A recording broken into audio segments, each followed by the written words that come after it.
오늘 주신 하나님의 말씀은 요한복음 19장 1절에서 16절까지 말씀입니다. 같이 봉독하겠습니다. 이에 빌라도가 예수를 데려다가 채찍질하더라. 군인들이 가시나무로 관을 엮어 그의 머리에 씌우고 자색옷을 입히고 앞에 가서 이르되 유대인의 왕이여 평안할지어다 하며 손으로 때리더라. 빌라도가 다시 밖에 나가서 말하되 보라 이 사람을 데리고 너희에게 나오나니 이는 내가 그에게서 아무 죄도 찾지 못한 것을 너희로 알게 하려 함이로라 하더라. 이에 예수께서 가시관을 쓰고 자색옷을 입고 나오시니 빌라도가 그들에게 말하되 보라 이 사람이로다 하매 대제사장들과 아랫사람들이 예수를 보고 소리질러 이르되 십자가에 못 박으소서 십자가에 못 박으소서 하는지라. 빌라도가 이르되 너희가 친히 데려다가 십자가에 못 박으라. 나는 그에게서 죄를 찾지 못하였노라.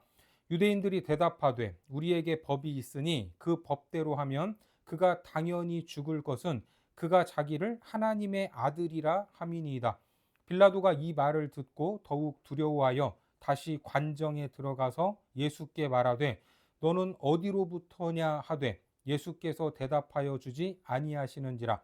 빌라도가 이르되 내게 말하지 아니하느냐 내가 너를 놓을 권한도 있고 십자가에 못 박을 권한도 있는 줄 알지 못하느냐.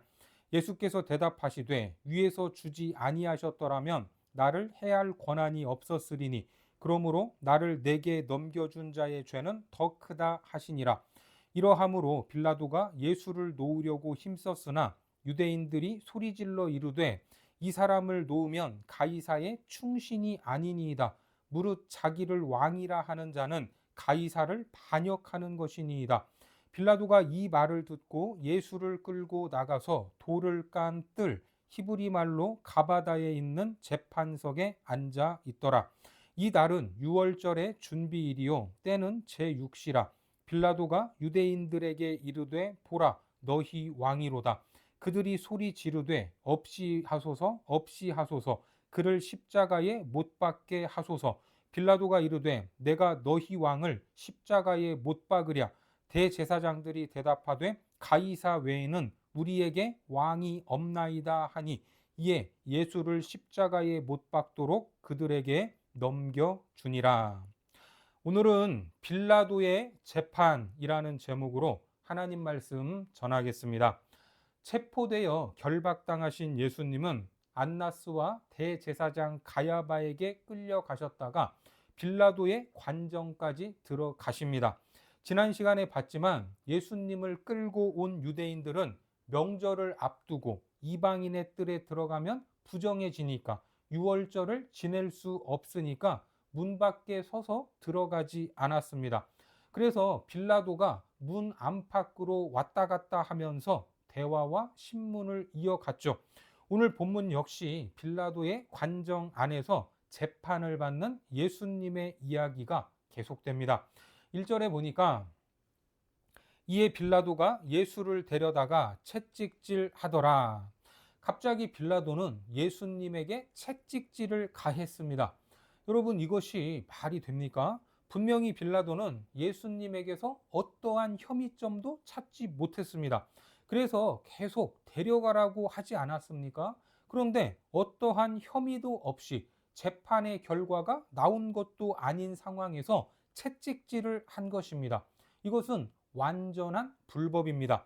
예수님의 체포부터 시작해서 한밤중에 신문했던 안나스와 가야바도 불법적인 일을 저질렀고 새벽 시간에 빌라도에게 보내서 재판이 진행되는 것도 불법적인 일이었습니다.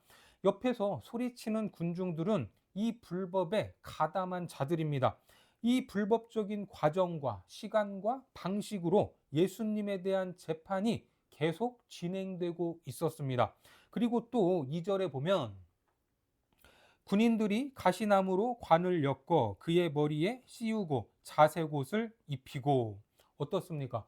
군인들의 이런 행위는 조롱의 뜻이죠. 네가 왕이면 왕관을 써야 되지 않겠냐 하면서 머리와 이마에 살을 찌르는 가시관을 씌워 고통을 준 것입니다.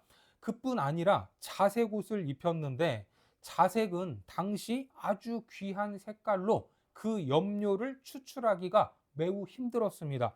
이 염료를 추출하려면 바닷가에서 엄청난 양의 조개를 잡아다가 그 조개에서 나오는 오묘한 자색 빛깔을 추출을 하며 염료를 만들었습니다. 그래서 자색 옷은 아무나 입을 수 있는 옷이 아니고 황제 가이사만 입을 수 있는 유일한 빛깔의 옷이었습니다. 그래서 어디서 구했는지 모르는데 아마도 자색 비스무레한 옷을 입혀 조롱했던 것입니다. 그런데 그것이 비록 가시관이었고 자색 비스무레한 옷이었다고 할지라도 그들의 행위가 예수님이 왕이라는 사실을 드러내는 역설적인 행위가 되었던 것입니다. 계속해서 3절에 보면 앞에 가서 이르되 유대인의 왕이여 평안할지어다 하며 손으로 때리더라. 이렇게 계속해서 조롱하고 때리기까지 했습니다. 계속해서 4절을 보겠습니다. 빌라도가 다시 밖에 나가 말하되 보라 이 사람을 데리고 너희에게 나오나니 이는 내가 그에게서 아무 죄도 찾지 못한 것을 너희로 알게 하려 함이로라 하더라. 여러분 어떻습니까?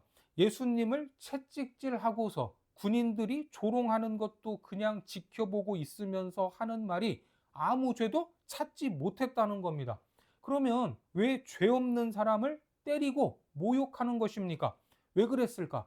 사실 빌라도의 마음은 예수님을 그냥 풀어주고 싶었습니다. 왜? 혐의점이 뚜렷하지도 않은 사람을 내게로 데려와서 재판을 하라는 것인지 알 수 없었기 때문입니다.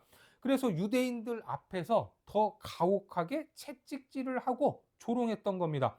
그렇게 유대인들에게 이런 사람이 무슨 왕이냐, 너무나 무기력하지 않냐, 말도 안 된다는 것을 보여주고 싶었던 겁니다. 그렇게라도 유대인들의 마음을 풀어주고 예수님을 풀어주려고 했던 것입니다. 하지만 이런 과정들은 예수님이 아무런 죄가 없다는 것을 더 드러내는 과정이었습니다. 내가 그에게서 아무 죄도 찾지 못한 것을 너희로 알게 하려 함이로라. 그래서 이것을 강조하고픈 마음에 또 말합니다. 5절에 보니까 이에 예수께서 가시관을 쓰고 자색 옷을 입고 나오시니 빌라도가 그들에게 말하되 보라 이 사람이로다 하매. 보라 이 사람이로다. 이 표현은 중요한 신학적 의미가 있는데 하나님의 아들이 온전한 사람의 몸을 입으시고 왕 중의 왕으로 오셨다라는 사실을 공표하는 말입니다. 하지만 빌라도는 자기가 무슨 말을 하고 있는지 모르고 있습니다. 그러니까 열심히 악한 짓을 해서 하나님의 의를 드러내는 일에 쓰임을 받고 있는 겁니다. 자기도 모르게.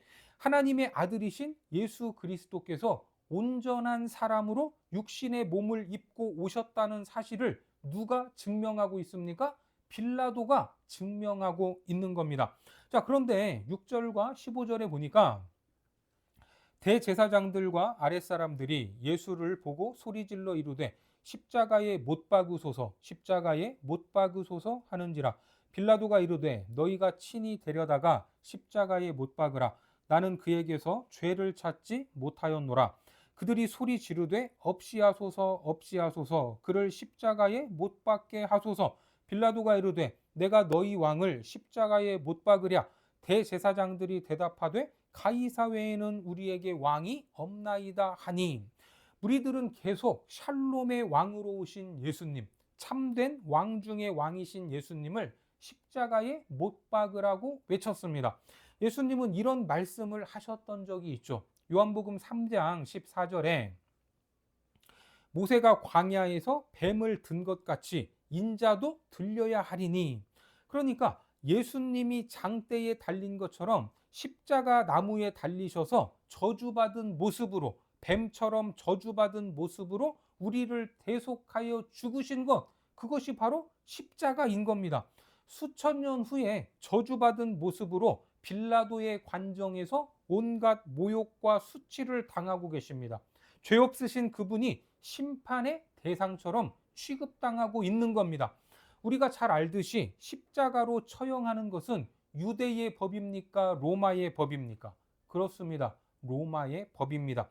유대인들은 십자가로 처형할 수 없습니다. 하지만 빌라도는 계속해서 풀어주고 싶었고 또 그 밤에 아내가 무슨 꿈을 꿨는지 상관하지 말라고 귀띔까지 해주었습니다. 마태복음 27장에 보니까 총독이 재판석에 앉았을 때에 그의 아내가 사람을 보내어 이르되 저 옳은 사람에게 아무 상관도 하지 마옵소서. 오늘 꿈에 내가 그 사람으로 인하여 애를 많이 태웠나이다 하더라. 이래서 여러 가지 이유로 빌라도는 손을 떼고 싶었던 겁니다. 그랬더니 유대인이 제사장들과 함께 이런 이야기를 하죠. 7절에 유대인들이 대답하되 우리에게 법이 있으니 그 법대로 하면 그가 당연히 죽을 것은 그가 자기를 하나님의 아들이라 함이니이다. 유대인들의 논리대로 하면 예수님이 죽어야 할 이유는 로마법이 아니라 어디 법입니까? 유대의 율법입니다. 종교법입니다. 앞서 요한복음 8장에서도 봤듯이 그때 누구를 죽이려고 했습니까? 현장에서 간음하던 여인을 돌로 쳐 죽이려고 했습니다. 그러니까 유대의 율법을 적용해서 돌로 쳐서 죽일 수도 있었습니다. 그런데 빌라도에게 데려가서 죄수를 죽일 생사여탈권이 없으니까 로마의 법으로 처리해 달라는 것입니다. 왜요? 이스라엘은 지금 로마의 식민지 아닙니까? 행정권과 사법권이 없습니다. 그런데 7절에서 하는 이야기대로 우리의 법대로 하면 우리도 죽일 수 있다는 말입니다. 그러면 그렇게 대낮에 잡아다가 죽이면 될 일이지 왜 굳이 한밤중에 체포하고 다음날 새벽까지 이리저리 끌고 다니면서 총독 빌라도에게까지 끌고 간 것입니까? 그 이유가 있을까요? 없을까요? 당연히 있습니다. 첫째로 이것은 말씀의 성취입니다. 앞서 봤던 신명기 말씀에 나무에 달린 자마다 저주받은 자라고 했듯이 예수님은 돌에 맞아서 죽으시면 안 되고 나무에 달려 죽으셔야 했습니다. 그리고 두 번째로 그 나무인 십자가는 로마의 형벌로서 남자만 죽일 수 있었고 노예나 반사회적인 죄를 지은 사람들을 처형할 때 사용된 방법으로 마지막에는 벌거벗깁니다. 영화 같은 것을 보면 작은 천 조각이라도 걸쳐 놨지만 실제는 그렇지 않습니다. 다 벗깁니다. 그러니까 죽을 때까지 수치를 당하다가 죽는 것입니다. 육체적인 고통도 고통이지만 정신적인 고통도 견딜 수 없는 겁니다. 그렇게 십자가에 매달려서 한두 시간 만에 죽는 것이 아니라 최소 일주일에서 열흘 동안 정신적 수치와 육체적 고통을 받다가 죽습니다. 예수님이 바로 그런 십자가 위에 달리셨던 겁니다. 누구의 수치를 가리기 위해서? 나의 수치를 가리기 위해서. 우리의 수치를 가리기 위해서 예수님이 벌거벗겨진 채로 십자가에 달리시는 겁니다. 나의 죄악을 그분의 옷으로 덮어주시고 내가 수치를 당하면서 매달렸어야 할 자리, 그 자리에 예수님이 대신 올라가셨던 겁니다. 그것이 십자가입니다. 8절에 보면 빌라도가 이 말을 듣고 더욱 두려워하여 다시 관정에 들어가서 예수께 말하되 너는 어디로부터냐 하되 예수께서 대답하여 주지 아니하시는지라. 빌라도의 이 행동은 모든 것을 선명하게 드러내는데 유대인들의 말을 듣고 더 두려워했다고 합니다. 그래서 다시 관정 안으로 들어가 예수님에게 질문을 하죠. 너는 어디에서 왔냐? 도대체 어디에서 온 것이냐라고 묻습니다. 빌라도는 관정을 드나들면서 캄캄한 밤에 끌려온 예수라는 사람이 모욕과 수치, 채찍질을 당하고 있지만 무엇인가 분위기가 다르다는 것을 알았을 것입니다. 그런데 사람들이 하나님의 아들이라고 주장한다고 이야기를 하는 겁니다. 또 자기 아내가 꿈자리가 뒤숭숭하니까 거기에 상관하지 말라고 합니다. 이런저런 상황들이 복합적으로 작용을 하니까 혹시 진짜가 아닐까 하는 그러한 마음에 두려워했던 겁니다.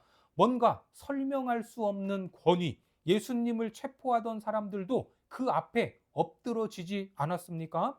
하지만 빌라도는 예수님은 자기의 권세로 십자가에 내어주고 말았습니다. 10절과 11절에 보면 빌라도가 이르되 내게 말하지 아니하느냐 내가 너를 놓을 권한도 있고 십자가에 못 박을 권한도 있는 줄 알지 못하느냐. 예수께서 대답하시되 위에서 주지 아니하셨더라면 나를 해할 권한이 없었으리니 그러므로 나를 내게 넘겨준 자의 죄는 더 크다 하시니라. 여기에 보면 권한이라는 단어가 반복되고 있습니다. 권한, 엑스시아라는 헬라 말인데 가이사 황제에게만 쓸 수 있는 말입니다. 그러니까 빌라도는 두려운 마음에 내 뒤에 누가 있는지 아냐? 황제가 있다. 그 황제에게 부여받은 권한은 너를 살릴 수도 있고 죽일 수도 있다는 말입니다. 하지만 생각해 보십시오.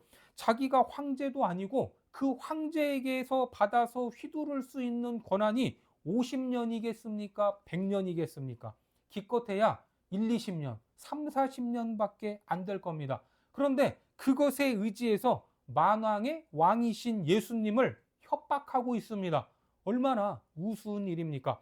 훗날 빌라도는 자살을 하는데 얼마나 그 인생이 비참합니까?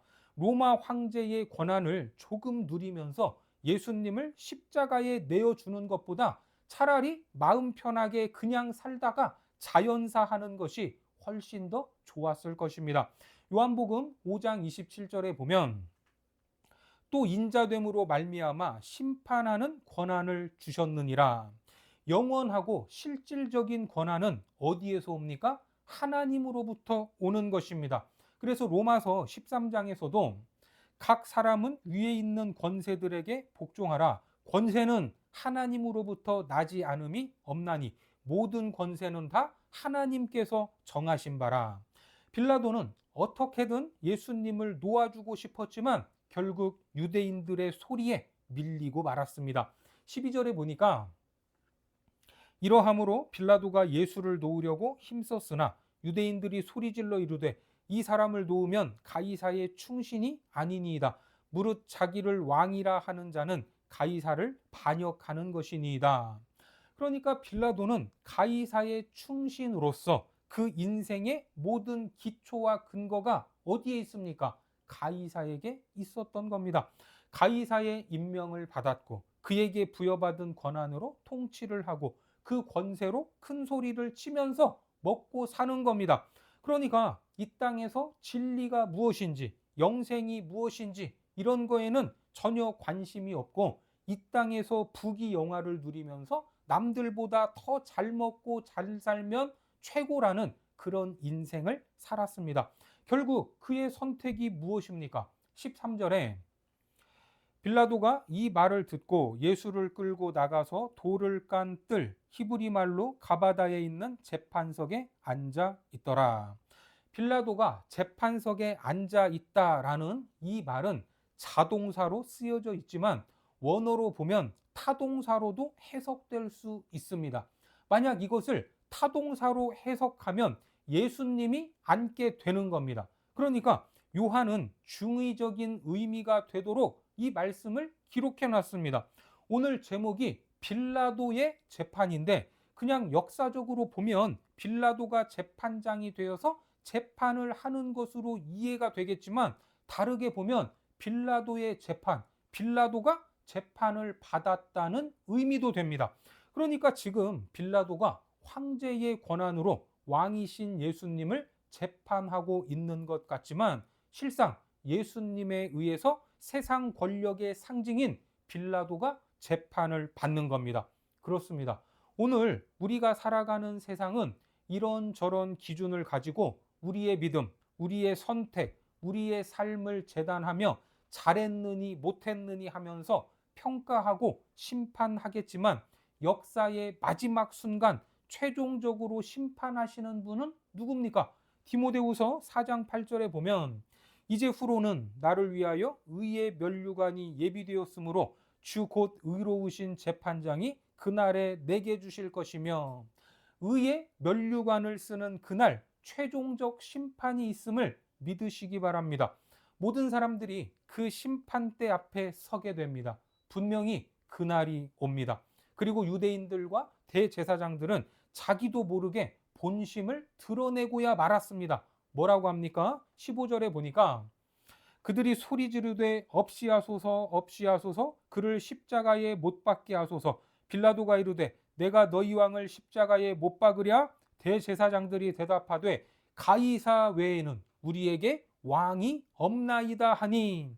이 사람들이 누굽니까? 예수님이 하나님의 아들이라고 주장했다라는 이유로 예수님을 죽이려고 하는데, 그러면 하나님은 그들의 왕이요 주인입니다. 그런데 지금 그 입에서 누구를 왕이라고 합니까? 가이사 외에는 우리에게 왕이 없나이다. 사실 이것이 본심입니다. 가이사는 세상을 상징하는 것으로 힘과 돈과 권력이 똘똘 뭉쳐져 있는 존재입니다. 오늘날 우리식으로 말을 하자면 그래도 결론은 돈이 있어야 돼. 믿음이 최고인 줄 알지만 그래도 한 자리 해먹어야 돼. 이런 식의 결론인 것입니다. 오늘날 믿음 생활을 하면서도 이런 생각을 하고 있지 않습니까? 한 번씩 이런 생각을 들게 만듭니다. 오늘 빌라도의 재판은 재판을 하는 것이 아니라 재판을 당하고 있음을 알아야 합니다. 그리고 우리도 재판석에 앉는 날이 온다는 것을 알고 왜 주님이 수치와 고통을 당하셨는지 그 이유를 절절히 돌아보고 그 십자가의 사랑으로 다시 한번 충만하시기 바랍니다. 그래서 세상이 주는 물질과 권력에 인생을 허비하지 아니하고 하나님 나라의 가치를 쫓아서 살아가는 거룩한 백성들이 되시기를 주님의 이름으로 축원합니다. 기도하겠습니다. 하나님, 우리가 세상에서 누리는 물질과 권세는 영원한 것이 아님을 알고 있습니다. 그럼에도 거기에 인생을 투자하고 매달리는 어리석음을 용서하여 주옵소서. 특별히 세상이 우리를 판단하고 평가하는 것 같지만 결국 그 세상이 심판대에 선다는 것을 기억하게 하셔서 하나님 나라의 가치를 쫓아 살아가는 천국 백성들 되게 하여 주옵소서. 예수님의 이름으로 기도드립니다. 아멘.